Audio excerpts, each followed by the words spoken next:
let's get this old man Logan review out the way.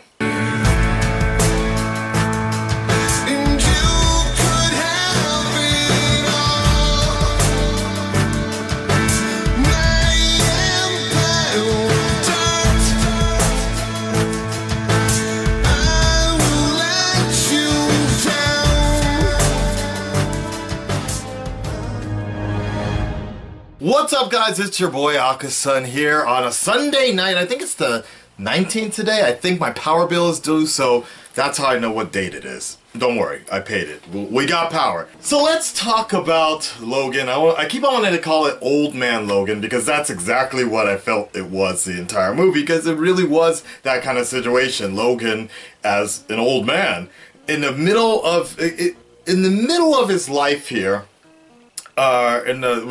Obviously, there's some spoilers that we'll be talking about a little bit later, but the reason I say it in the middle of his life is because we have a situation, and I'm gonna elaborate a little bit more further into this review about taking care of two different types of generations, and I think that's the strongest point of Logan. Was it a good movie? Absolutely. Was it a great movie?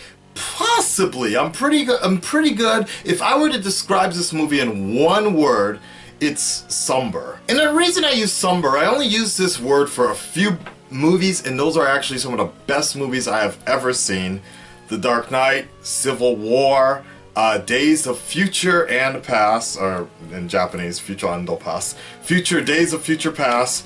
These are the movies that I take with me. Schindler's List. These are movies I take with me for a very long time, but I don't really get excited about thinking about them. I don't get like super hyped, like, yeah, it was a great movie. Nah, it was just somber, this longing sadness, but it really, at the end of the day, it really affects you, and that to me makes a great movie. It's something that sticks with you the morning you wake up and you're still thinking about that movie. That's a great movie. We've gone from X-Men Origins Wolverine, I call it X-Men Zero in Japan, to Wolverine's Samurai. I think that's the Japanese title. The American title was The Wolverine, maybe. And to finally Logan, which is probably going to be called Rogan when it comes out here in Japan in June.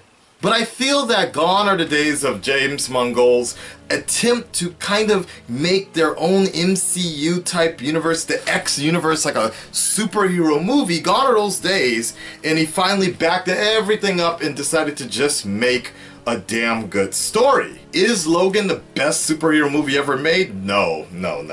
I don't even think it's a superhero movie. I wouldn't even classify it so much as a superhero movie, more or less very similar to The Dark Knight or so, as a comic book expired type movie.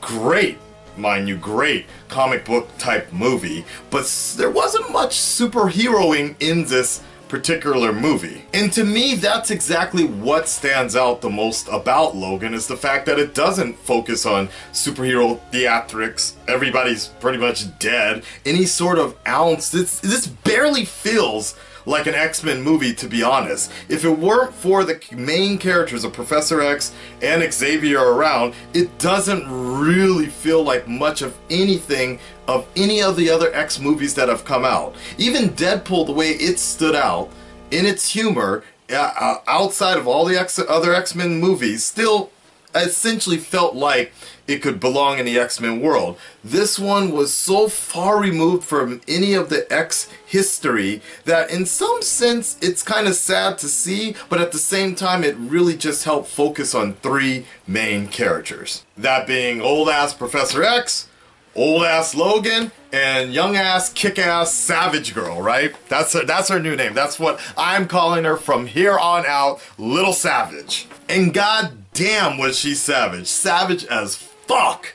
Thank God for that rated R rating, because god damn, that really paid off in the end for Little Savage here. The biggest highlight that I took away from this movie, and one of the reasons I think this movie will go down as one of my favorite X-Men franchise-ish movies, is the fact that it focuses only on human elements like real life consequences. It's not a superhero type it's not a comic book. People die and you lose friends, you lose situations. This is harped throughout the movie the entire time, but it's really, the consequences are really put upon toward the second and third final act here with Wolverine's choices. And here's what I was just mentioning a little bit earlier, and one of the reasons I really like it, and I woke up this morning just really thinking about how relative, very similar to The Dark Knight, and I understand why there's a lot of Dark Knight and Dark Knight Rises comparisons, and I see why people are trying to put it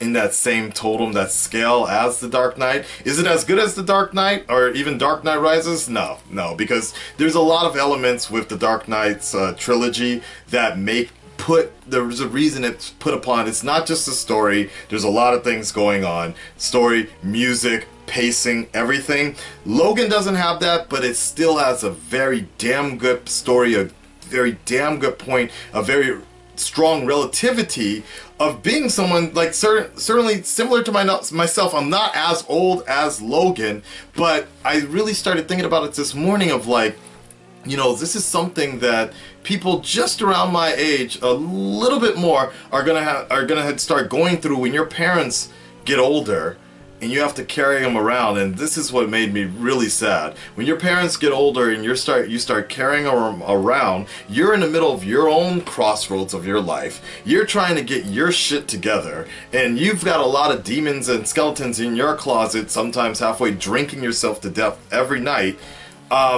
You still got to take care of the ones you love, the people that you're supposed to look after. Where along the same lines, you got another generation that is looking to you for advice, looking to you for guidance, and that was in Little Savage X-23. This was the strongest point I loved in Logan, and that's one of the things I took away from it the most, is the fact that Logan was really caught up in a lot of responsibility that he didn't really ask for, but he's still going to go ahead and be the best at what he can be with Professor X and with X-23. Story-wise, there wasn't much of a story, but that's because there didn't really need to be much of a story. I mentioned earlier, again, that I feel like James Mangold was going away from this over asphyxiation of making a superhero type-ish movie, or even an X-Men type movie with lots of fantastical powers, and just scaling everything really back so you can just, again, focus on this human interaction about life choices, and really makes this point heard about comedy or comics, fantasy versus real life consequences and people dying and such. There were elements in there, but again, very similar to The Dark Knight or so. There's this it's more of a hyper realism that I really liked about this movie that made things stand very strong. Unfortunately, one of the problems with living out here overseas is the movie still hasn't come out yet, so if you're trying to avoid the internet for 3 months, good luck to ya. So walking into this movie, I already had a good amount of plot point spoilers, like main spoilers that were kind of ruined in terms of the end. So going through this movie, I sort of was wondering in the back of my mind how it was going to get to this point. Luckily, some things were spun a little differently than I thought, and that part was good. But unfortunately, the story really didn't have much plot turns or twists to keep me interested throughout the movie, unless you get to those main points with the spoilers. So very similar to maybe like a sitcom or so. Story-wise, it was okay. It would have been better if I didn't know what happened in the middle and in the end, but it was still good enough that there was enough action and pops throughout the movie that I still was fairly entertained. I wasn't ever really bored with this movie. I actually really enjoyed the very subtle parts throughout the movie. The character development obviously was the strongest part. That was amazing here. The action, I was fine with the action. Overall, Little Ass Kicker was amazing. The choreography was fine in most scenes. There were some things that I probably would have done a little bit differently, and I'll get to that in the spoiler side a little bit more. Cinematography wise and audio wise, I can't really give a full comment on it because the base that I saw in the movie, I think it's a little bit ancient. Like when in night scenes, you can actually see the exit sign behind the screen. So I'm not gonna really fully comment on that. I'm assuming it looked really good in IMAX or on a more up-to-date screen. Sound was also a bit muffled as well, so I can't really give you guys the best rating with that. I personally think that based on what I have seen in the trailers and knowing what I expected with Wolverine Samurai, I think nothing would really disappoint. It's just that certain parts of the dialogue were kind of inaudible, and it really kind of hurt a little bit. But honestly, I'm really not going to complain too much because the movie was like $2 and I was able to see it at least 3 weeks after the movie came out in America, opposed to 3 months afterwards, when the Japanese release finally happens. The score itself, not very memorable. I was just thinking about an article that Hans Zimmer put out earlier today about trying to come back to doing superhero movies and such. I wish he scored this music, because comparing to what he did with The Dark Knight Rises and Bruce's Journey, leg brace and all, I think Hans Zimmer would have made the Logan really stand out into Academy Award nomination territory, possibly. I think that was one of the things that was lacking the most a lot, is the score wasn't as strong as I wanted it to be for particular pinnacle scenes, especially towards the end. But wrapping up this non-spoiler review, Logan was great, a good movie, a very, very good movie. I wouldn't put it up there with superhero movies because I think it's in its own different world. One of my favorite X-Men movies by far. I still think that Days of Future Past is one of my favorites. X2 is right up there. Wolverine, Logan, it's all there, but I think Logan definitely stands out. It's a great bookmark. It's a great send-away for Hugh Jackman. But you know, there's always some room for him to come back, and I'll get into that spoiler-wise. For those that just wanted some positive reviews and yada yada yada, now's your time to leave. Let's get into the critical zone. Critical zone! So again, I need to let you guys know very clear that I enjoyed this movie a lot. It's not without its faults, but really no movie is. The whole thing with X-24, I was kind of wondering if it was going to be a Dakin type connection, but it kind of sort of wasn't really. It was fine. Somebody asked me last night on a stream if I thought it would have been better if they replaced this X-24 with Sabretooth. Possibly. I kind of was thinking about the same thing, but it was also kind of cool. Shooting it, like one of the things I mentioned, the cinematography and the action, one of the things that I would have had liked to have seen a little bit toward the end, and just for one moment, like, you know, Batman and Robin, when they team up, they have a bit of a team up. You can see even our Batman and Nightwing, they work together really well in sync, right? Duel. We saw a little bit of that with Logan and X-23. Just a little bit. They weren't really teaming up, but just that one time when she got the alley-oop from him, and I was loving it. I just would have liked to have seen one scene with the 3 clawed people fighting and with like a camera pan type of deal or something like that. Just a circle around. Maybe you can circle around Avenger style. Just one scenario, but when I thought about it a little bit more, I realized that 1, Logan was extremely old and tired, and then 2, that would have kind of overpowered clone Wolverine. X-24 would have been way too good, because he seemed kind of like not really all there when he was fighting half the time. So like a dog, right? They controlled him, so it would have been too much for him. It just would have been kind of nice to have seen a more of a team up situation, but that's just a very small nitpick of mine.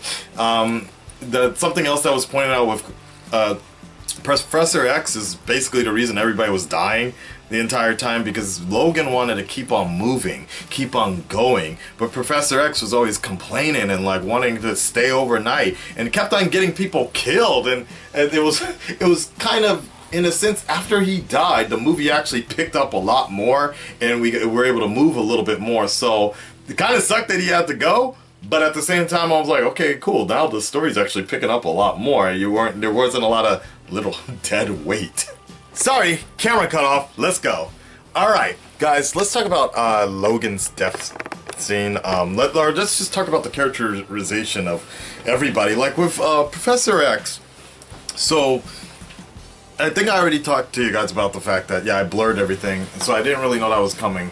And with Xavier, it sucks because the audio, there was something off with the audio, and he was mumbling something in the truck, and I didn't really know what he said. I kind of, and then later somebody kind of tipped me off on Twitter about, like, don't be what they want wanted you to be, or be something, like, basically don't be the animal they wanted you to be, or some shit like that, because Laura says it the same way and such. There's something, like I talked about earlier, about how everything was separated, like it felt like all the characters were kind of like separated from their X-Men counterparts. Like, it's weird, like it was R-rated, but it was like very I don't know, like you knew it was Xavier, you knew it was Wolverine, but at the same time I felt like I was watching something so different, separated from the X universe, and it was refreshing in a way, but at the same time I really did feel like I was seeing like a story really of like a father, a man taking care of his old grandfather, and that was like just tugging my heartstrings, even helping him take a shit like in the toilet, and like that's why I felt like this movie was so removed every aspect of the superhero type of trait and just made a real story, like an actual story. Very similar if you've ever seen Crash, that Academy Award winning movie. Same situation. You're helping, like the police officer had to help the racist police officer had to help his dad to the toilet because of health insurance, whatever. Anyways, it was interesting to see how far like Xavier has gotten, and that was also a little detracting because of the fact that it was rated R. The F-bombs left and right, and Professor X, he wasn't like the same astute person we knew. I knew he was losing his mind, and I like that touch with the seizures and such, and how he essentially killed the X-Men, 7 members as far as I know. Then with Wolverine was there, and let me save this for a second. This is my only nitpick a little bit.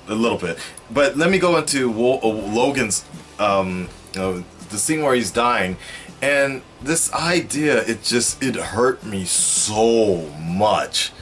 The moment Laura said daddy, at first I thought it was kind of like the comic book side of me was like, well, technically he's not. But at the same time, I was like, it was still tugging at me, because later I really thought about it and reflected on it, and I was like, really, like the entire movie, that's what she was really looking for, like what any child would look for is a father figure. Otherwise her father figure was technically a test tube baby, basically, or test tube, and it just hurt me so much. I think I've already talked about this in a non-spoiler review, but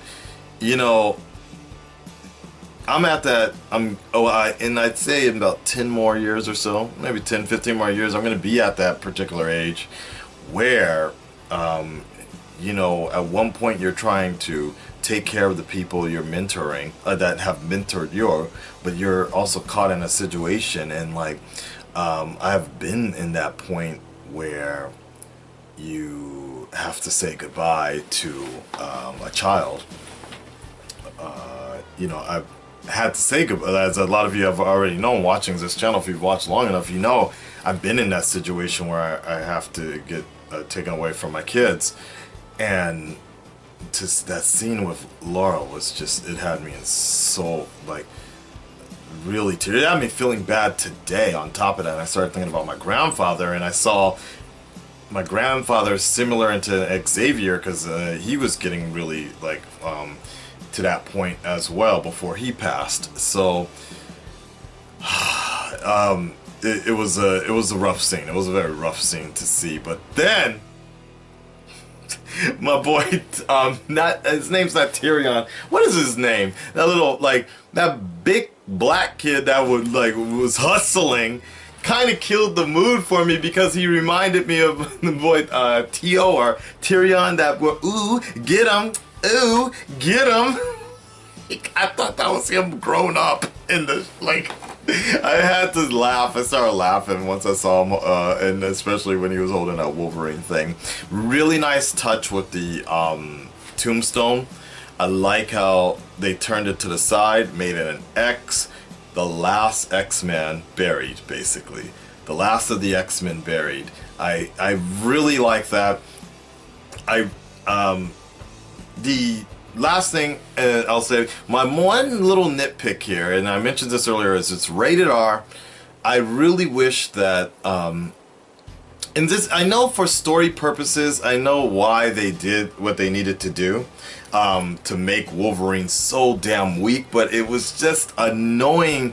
It was irking me so much, the fact that this was the first and possibly last time we're ever gonna have a rated R Wolverine movie, and all we've ever wanted to do is see Wolverine just cut loose. And it reminds me a lot of Assassin's Creed Revelations, where you're playing the main character, and the same deal. He's just, the entire time you're playing the game, he's just old and he can't do things as much, and he's complaining about how tired he is, and he used to be able to do this when he was a lot younger. And I never finished that game, and unfortunately the issue with Logan for me, sometimes most of the action scenes, Wolverine was kind of whooping ass, but he every time the fight was over, he looked like he lost. Even from the beginning of the fight, he had trouble handling the gangsters. He had trouble, I know story-wise, he was consistently poisoning himself. He was dying on the inside.